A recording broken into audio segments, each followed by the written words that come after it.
Bienvenue à tous, vous regardez i24 News, c'est l'heure de votre journal du sport. Quel bonheur de vous retrouver aujourd'hui encore pour un quart d'heure de bonheur en votre compagnie. Un programme chargé aujourd'hui, alors surtout, restez avec nous, c'est parti. Et je vous propose de commencer cette émission par du football, évidemment avec la Ligue des Champions. Le Barça s'impose 2-0 contre l'Ajax d'Amsterdam. Une victoire qui garantit presque la qualification des Catalans. Mais l'événement de la soirée, c'est surtout le doublé de Léo Messi, l'Argentin, qui rejoint ainsi Raoul à la tête du classement des buteurs en Ligue des Champions avec 71 réalisations, ce qui lui a valu les louanges de son entraîneur. On l'écoute. Le meilleur joueur que he visto en toda mi vida. Messi est tout simplement le meilleur joueur que j'ai jamais vu dans ma vie, en tant que joueur ou en tant qu'entraîneur. Messi et Raoul sont donc maintenant à égalité de points avec 71 réalisations. La seule différence entre les deux hommes, Messi est parvenu à atteindre ce total en seulement 90 rencontres alors qu'il a fallu 142 matchs pour l'Espagnol. Enfin, juste derrière, on retrouve Cristiano Ronaldo qui lui totalise 70 buts et 107 matchs. Une chose est quasi certaine, Raoul ne sera plus le meilleur buteur de la compétition à la fin de la saison. Et en attendant de devenir le meilleur buteur de la Ligue des Champions, Cristiano Ronaldo a reçu le Soulier d'Or 2014 à Madrid, une belle récompense pour la saison de Liga 2013-2014. L'attaquant du Real Madrid était parvenu à inscrire 31 buts, tout comme Luis Suarez. Pour l'occasion, CR7 s'est accompagné de son président Florentino Pérez. À noter que ses coéquipiers Gareth Bale et Sergio Ramos étaient présents pour assister à l'événement. L'international portugais a fait part de sa joie pour cette énième récompense, son 3e Soulier d'Or, avant d'ajouter qu'il lui reste encore beaucoup d'années à jouer pour le Real Madrid. Mais au-delà de cette récompense de prestige, Ronaldo veut surtout être le meilleur joueur de l'histoire. Écoutez-le.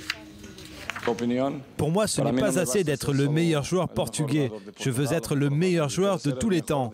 Peut-être que je n'y arriverai pas, mais je vais travailler pour. Au final, évidemment, ce n'est qu'une opinion. Certains aiment les blondes et d'autres aiment les brunes. C'est pareil pour les joueurs. Certains aiment Cristiano et d'autres préfèrent un joueur différent. Je respecte cela. Mais dans ma tête, dans ma profession, dans mon travail, je veux toujours être le meilleur. Et retour en Ligue des Champions, si le Barça n'est pas encore qualifié, c'est bon pour le PSG. Les joueurs de la capitale s'imposent sur le score de 1-0 grâce à une réalisation de Cavani. L'homme se présente comme être celui qui est providentiel en ce moment, puisqu'il a également donné une victoire aux siens lors du match aller. Cette victoire associée à la défaite de l'Ajax permet à Paris de se qualifier donc pour les 8e de finale, même s'ils ne sont pas encore garantis de terminer premier. On écoute tout de suite Laurent Blanc après la rencontre. Je pense que Paris aurait mérité de gagner ce match un peu plus largement, mais je le dis aussi souvent, c'est difficile de marquer des buts.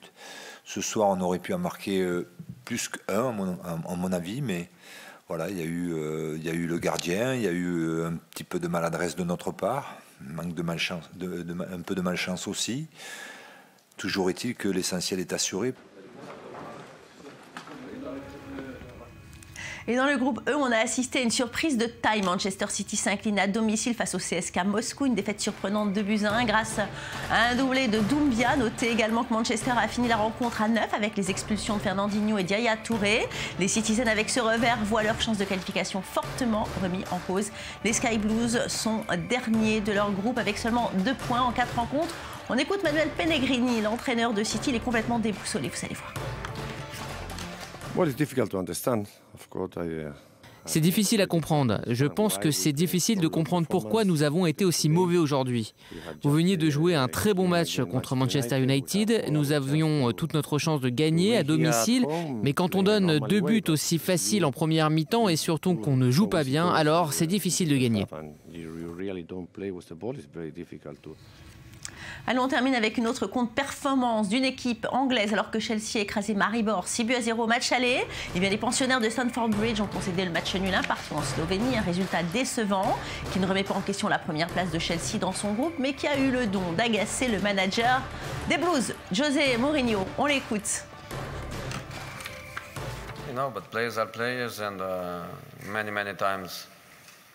Les joueurs ne sont que des joueurs et très souvent des surprises peuvent arriver quand les gens ne sont pas complètement, je ne dirais pas impliqués, ce n'est pas le mot, mais plutôt complètement concentrés, quand on ne pense pas que le match peut être difficile. Je pense qu'ils ont réalisé quand Maribor a marqué que l'équipe était en danger. Après cela, il y a eu une très bonne réaction. Tout le monde a tout fait pour réussir. Nous méritions de gagner, clairement. Mais le football reste le football. Allez, on jette un coup d'œil à toutes les rencontres de la soirée. Le Bayern de Munich se qualifie en battant 2-0 l'AS Roma. A noté le but de Franck Ribéry. Dans le reste du groupe, tout est encore possible entre la Roma, le CSK, Moscou et Manchester City. Dans le groupe F, Paris est qualifié alors que le Barça n'est plus qu'à 1 point des huitièmes de finale. Groupe G, Chelsea domine les débats alors que Schalke 04 et le Sporting se disputeront la deuxième place. Groupe H, le FC Porto est déjà qualifié. Le Shakhtar Donetsk devrait le suivre grâce à sa victoire 5-0. Et les 3 buts de Luis Adriano. Bilbao est éliminé et devra se battre pour rejoindre la Ligue Europa. Et cette année, les têtes tombent parmi les entraîneurs de football à travers toute l'Europe. Les coachs sont débarqués après seulement quelques semaines à la tête de leurs équipes. Leur laisse-t-on assez de temps pour faire leurs preuves? Ils sont sous pression et doivent montrer des résultats dès les premiers jours de championnat. Ceux qui ont le vent en poupe le savent aussi. Ils sont constamment sur la sellette. Ces bêtes de football savent bien qu'à tout moment, ils peuvent être limogés. Les explications de Lise Barenboim.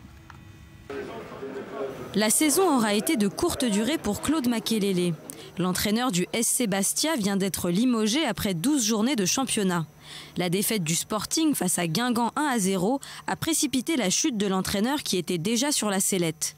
Avec seulement 2 victoires au compteur, le SCB se trouve parmi les relégables. Une position difficilement tenable pour Makélélé qui prend son éviction avec philosophie. Oui, l'aventure s'arrête, c'est les aléas du métier de l'entraîneur. Je l'accepte. Makélélé est le premier entraîneur à quitter son poste cette année en France. Malgré la rapidité de l'affaire, sur les 10 saisons précédentes, certains n'ont pas tenu aussi longtemps. En moyenne, le premier entraîneur est limogé ou démissionne après la 7e journée de Ligue 1. Le record revient en 2008 à Michel Derzakarian qui n'avait eu droit qu'à 3 petites rencontres avant d'être remplacé à la tête du FC Nantes, même s'il est retourné chez les Canaries depuis. Les coachs ont conscience de leur fragilité, mais préfèrent souvent en rire. J'ai les valises de prête. Dans ce métier-là, il faut tout le temps les avoir. La France est loin d'être la moins clémente envers ses entraîneurs. Depuis le début de la Liga, l'Espagne en est déjà à 3 renvois. Jagoba Arrasate n'est plus à la Real Sociedad. José Luis Mendibila a quitté Levante, tandis que Albert Ferrer n'officie plus à Cordoue. En Allemagne, Hambourg, Schalke 04 et le Werder de Brême ont vu leurs entraîneurs prendre le large. En France, seul Claude Makélélé a été limogé, alors que la Première Ligue n'a pour l'instant mis personne à la porte. L'Angleterre est la championne de la longévité de ses entraîneurs, avec 4,4 saisons consécutives de moyenne dans le même club. La France est aussi équilibrée, avec 2,5 saisons de moyenne. Idem pour l'Allemagne, qui conserve ses entraîneurs pendant 2,8 saisons en moyenne. Au classement des entraîneurs, les Anglais dominent. Sir Alex Ferguson est resté 27 saisons en poste à Manchester United et Arsène Wenger en est déjà à sa 19e année à la tête d'Arsenal. Derrière, l'écart est énorme. Alain Casanova, 3e, n'a effectué que 7 saisons à Toulouse. C'est Christophe Galtier qui suit avec sa 6e saison à la tête des Verts de Saint-Étienne. En France, sur les 20 dernières saisons, c'est Lorient qui détient le record de stabilité puisque le club a été dirigé à 2 reprises par Christian Gourcuff pendant de longues périodes. Derrière les Bretons, on retrouve Lille qui a su maintenir Rudi Garcia, Claude Puel et Vahid Halilodzic pendant plusieurs saisons. À Lyon aussi, Jean-Michel Aulas, le président du club, n'a limogé qu'un entraîneur en cours de saison. C'était Guy Stéphane après une terrible défaite 7-0 en 1996. Mais la vie continue pour les coachs après un limogeage. Claude Makélélé ne veut retenir que le meilleur de son expérience. Pour moi, c'est que du positif, dans la mesure où c'est un apprentissage. L'ex-international français qui avait quitté le PSG pour tenter sa première expérience en Corse revient simplement lui aussi sur le marché des transferts. Et Frédéric Antonetti pourrait succéder à Claude Makélélé sur le banc Bastier. Il a rencontré ce mardi le président du club corse, Pierre-Marie Géronimi. Mais l'entraîneur n'a pas encore pris sa décision quant à son éventuel retour sur le banc du Sporting. Il a besoin d'un peu de temps pour réfléchir. À noter également qu'Antonetti a rencontré les membres du conseil d'administration. Une réunion qui a duré plus de 4h30. Antonetti a le parfait profil pour Bastia. Il a déjà passé 5 saisons sur le banc de l'équipe première. Et auparavant, il avait la charge de l'équipe des jeunes. Il n'a plus entraîné depuis son départ de Rennes en juin 2013. L'ancien président de l'Olympique de Marseille, Pape Diouf, a appelé les joueurs africains ou africains d'origine à ne plus courber les chines. Après les récents propos de Willy Sagnol, l'entraîneur de Bordeaux, Pape Diouf a ainsi appelé tous les joueurs issus d'Afrique à ne pas prendre part à une prochaine journée de championnat. Et la polémique qui enfle depuis les déclarations du coach des Girondins à propos de l'avantage du joueur typique africain. Après les vives critiques de Lilian Thuram et de SOS Racisme, la LICRA a officialisé la rupture de partenariat entre l'association et les Girondins. De son côté, le président de la Fédération française de football, Noël Le Graët, a pris la défense de l'ancien sélectionneur des espoirs. Enfin, je vous propose d'écouter la réaction de Louis Saha, l'ancien joueur de l'équipe de France. Je suis surpris et choqué parce que dans une position de coach où on a, comme je dis, une fonction de professeur, de valeur, voilà, on prépare des citoyens, pas que des joueurs de foot qui tapent dans un ballon. Donc de dire des phrases comme ça qui sont, je dis que c'est une violence. Moi, je l'ai vraiment très mal pris. Et à la suite de cette polémique, Willy Sagnol a tenu une conférence de presse. Si vous n'avez pas suivi toute l'actualité sportive cette semaine, il y en a une qui n'a rien raté. C'est Lise Barenbaum. Je vous laisse en sa compagnie. On se retrouve tout de suite après.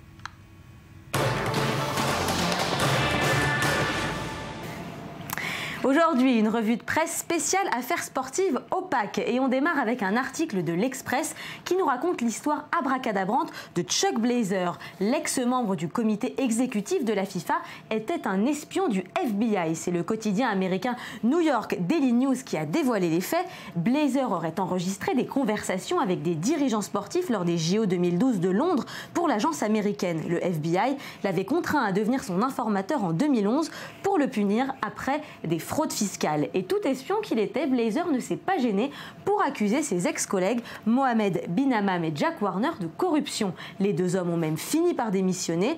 Une affaire qui montre à nouveau que la FIFA est une institution opaque et les hauts responsables sportifs en sont conscients. Écoutez.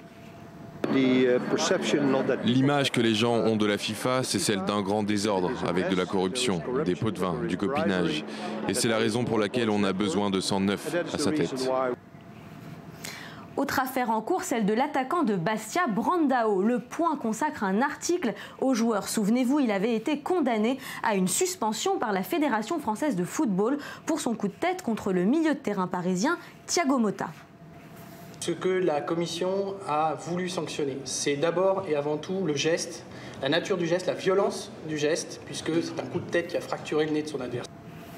L'attaquant brésilien est venu accompagné de sa maman se défendre en appel devant la 3F et la présence de sa mère ne devait rien au hasard. Elle était là pour souligner l'innocence de son fils. En tout cas, l'avocat du footballeur attend beaucoup du possible changement de sanction. Écoutez-le.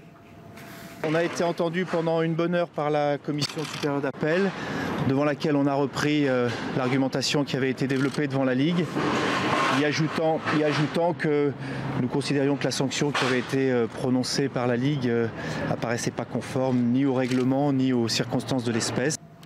Et puis on termine avec une affaire bien plus légère. Le Buzz Eurosport diffuse une publicité imaginée par Puma. La marque nouvel équipementier du club d'Arsenal a résolu un des plus grands problèmes d'Arsène Wenger. Le coach bataillait souvent pour fermer sa longue doudoune lorsqu'elle était siglée Nike. Et bien Puma a mis fin au running gag et vous allez voir, l'Alsacien fait preuve de beaucoup d'autodérision.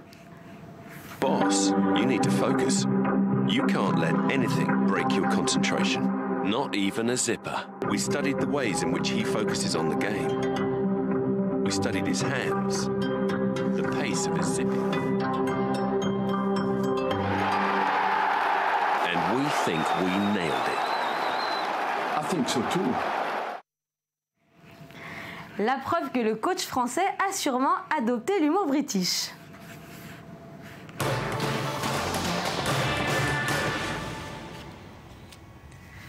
NBA présent avec des nouvelles de David Blatt et de Cleveland. Et bien l'équipe a connu sa 3e défaite en 4 matchs. Nouvelle désillusion pour les Cleveland Cavaliers, cette fois sur le parquet du Jazz grâce à un shoot au buzzer de Gordon Hayward. C'est le héros de la soirée, le Jazz qui s'impose 102-100 et ramène son bilan à 2 victoires et 3 défaites. Cette victoire est plutôt logique au vu du déroulement du match. Après Portland la veille, Cleveland s'incline une nouvelle fois 102-100.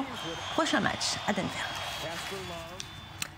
Florent Manodou a choisi Marseille comme lieu de résidence au bord de la mer Méditerranée. Le champion olympique de natation se sent comme un poisson dans l'eau. Le Français a trouvé un très bon équilibre entre vie professionnelle et performance sportive. Il y retrouve notamment sa sœur aînée, la nageuse Laure Manodou. Je propose tout de suite de l'écouter. Trouver un bon cercle d'amis, ma copine est de Marseille aussi, ma sœur et mon frère habitent à Marseille maintenant, donc je suis en total confort ici, on va dire. Je performe ici, donc j'ai pas vraiment envie de changer. Aujourd'hui, la natation n'est pas un sport qui est beaucoup rémunéré par les clubs, parce que les clubs n'ont pas forcément beaucoup d'argent. On n'est pas un club de foot. Et je pense que 90% ou 95% de l'argent que je gagne est fait par les sponsors, mais pour avoir des sponsors, il faut gagner des titres et il faut s'entraîner dur. Et c'est fini pour aujourd'hui. Merci à vous tous de nous avoir suivis. Prochain rendez-vous avec l'actualité sportive demain, même heure, même chaîne. Soyez sportifs, mangez léger, restez avec nous. L'info, c'est tout de suite et c'est en continu sur i24 News.